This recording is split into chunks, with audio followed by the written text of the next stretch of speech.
अखण्डमण्डलाकारं व्याप्तं येन चराचरं तत्पदं दर्शितं येन तस्मै श्रीगुरुवे नमः। मौन के रहस्य, उसकी गंभीरता एवं गुणवत्ता को समझने के लिए हमें गौतम बुद्ध के जीवन की एक घटना पर विचार करना है। एक बार गौतम बुद्ध अपने शिष्यों को उपदेश करने के लिए आसन पर आकर बैठ गए। शिष्यगण बिल्कुल शांत होकर के बैठे थे और गौतम बुद्ध 1 घंटे तक बैठ करके आसन से उठ गए, बिना कुछ कहे, बिना कुछ समझाए।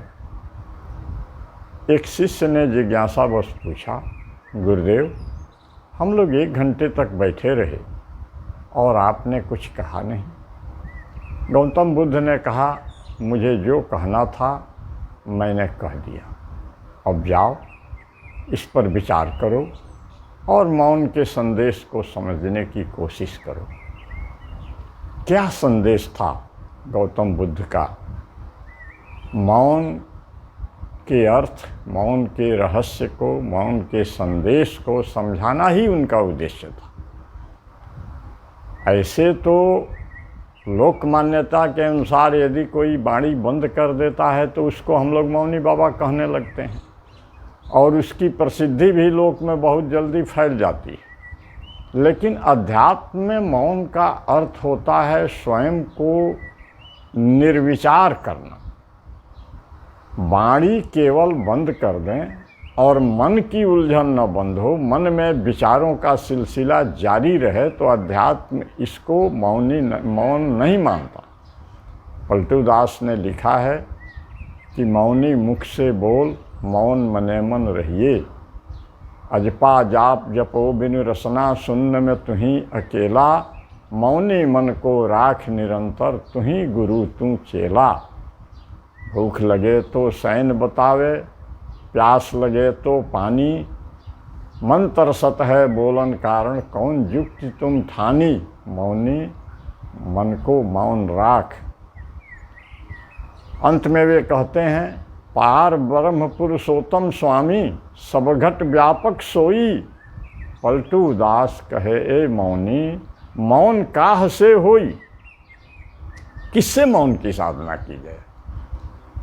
सब जगह तो वही है।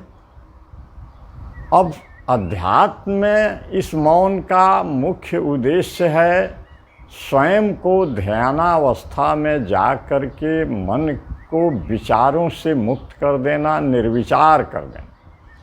क्योंकि मन और कुछ नहीं, मन हमारे विचारों का जंजाल है, मन हमारे विचारों का समूह है।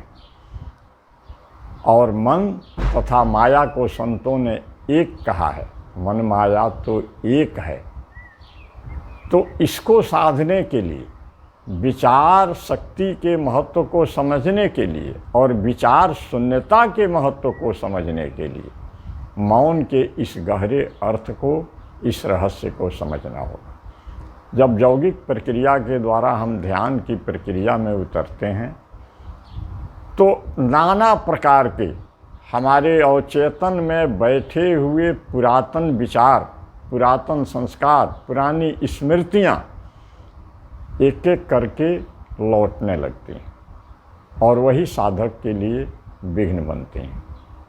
ऐसे में अध्यात्मवेता कहते हैं कि कुछ मत करो, केवल तुम स्थिर बैठ कर के देखो, दृष्टा बन करके उन विचारों को देखते रहो। वे टिकेंगे नहीं, रहेंगे नहीं, आएंगे, थोड़ी देर रुक करके चले जाएंगे। न तुम्हें उनको पकड़ना है, न तुम्हें उनको छोड़ना है, केवल देखना है।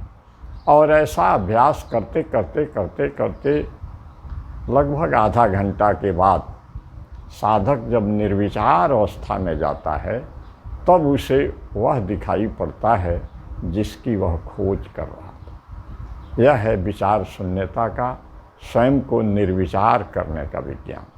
और इसी को संत लोग सही मौन कहते हैं। गीता के 3 अध्याय के 6 श्लोक में श्री कृष्ण ने कहा है कि हे अर्जुन, जो मूढ़ बुद्धि मनुष्य हठपूर्वक इंद्रियों को रोककर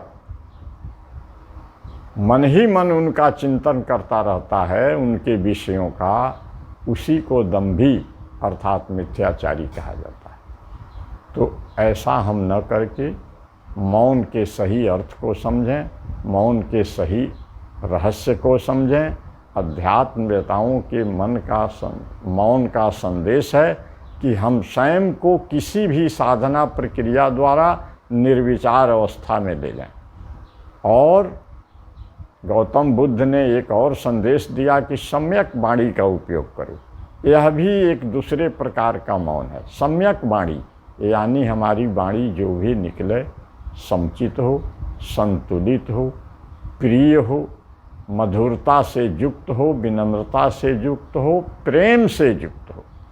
तो यदि हम अध्यात्म पथ के पथिक हैं तो अध्यात्म वेताओं के इस विचार को, इस संदेश को समझ करके मौन की इस नई प्रक्रिया के द्वारा हम थोड़ी देर के लिए जितनी भी क्षमता हो मौन की साधना में उतरें, निर्विचार होने की साधना में उतरें, विचार शून्यता की स्थिति में जा कर के देखें कि क्या रिजल्ट आता है।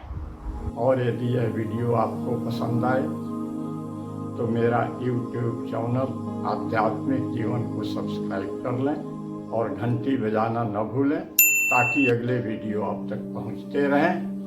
मेरा संपर्क नंबर है 82 940 91 494, 82 940 91 494।